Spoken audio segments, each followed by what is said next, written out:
let's talk about other trade deadline topics here. So we're going to play a game. It's called Trade Consultant. You're going to consult the following teams to whether or not they should buy, sell, or stay put between now and the trade deadline. Okay. First one, the Oklahoma City Thunder. Now, number one in the Western Conference, obviously very good. Sam Presti usually makes some kind of move before the trade deadline. Last year it was like the salary type thing with Gordon Hayward, but buy, sell, or stay put for OKC. I mean, I think probably stay put because you've got they've not been healthy for one single game this year, right? So you don't even know what the team that you put together looks like on the basketball court, and it's not like the guys that are out are small potatoes. It's Alex Caruso, it's Chet Holmgren. These are guys that are going to be key contributors, if not Chet Holmgren being a star player for them when he comes back.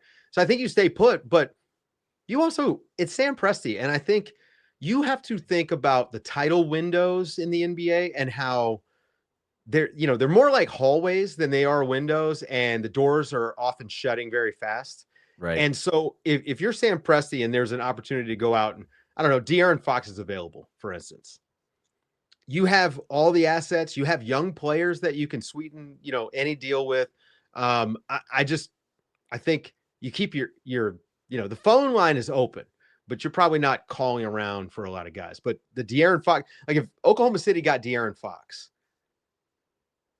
it would be crazy. Right. Like if it was De'Aaron Fox instead of Jalen Williams down the stretch, So the Thunder are interesting because they have all those picks that they can just I made this comparison on Locked On Heat before, but like if Oklahoma City called you and offered 4 first-round picks for Tyler Hero, right?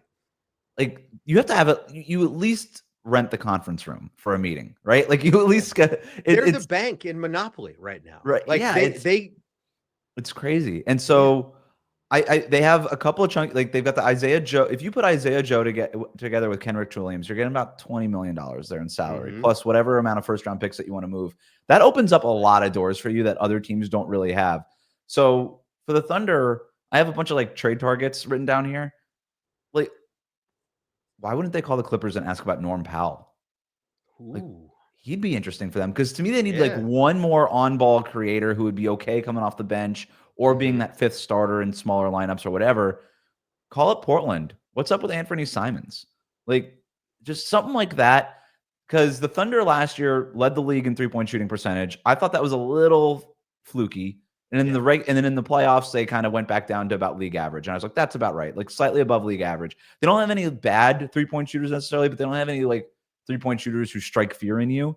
And to me, that's the sort of thing that they're missing is that, okay, can't leave him alone on the three-point line. We can't, like, even without the ball, like we have to face guard this guy. We can't just rely on closing out hard. Like Simons would kind of be that. Norm Powell is shooting 40% for the last 3 years from three-point range. Like he would sort of be that too.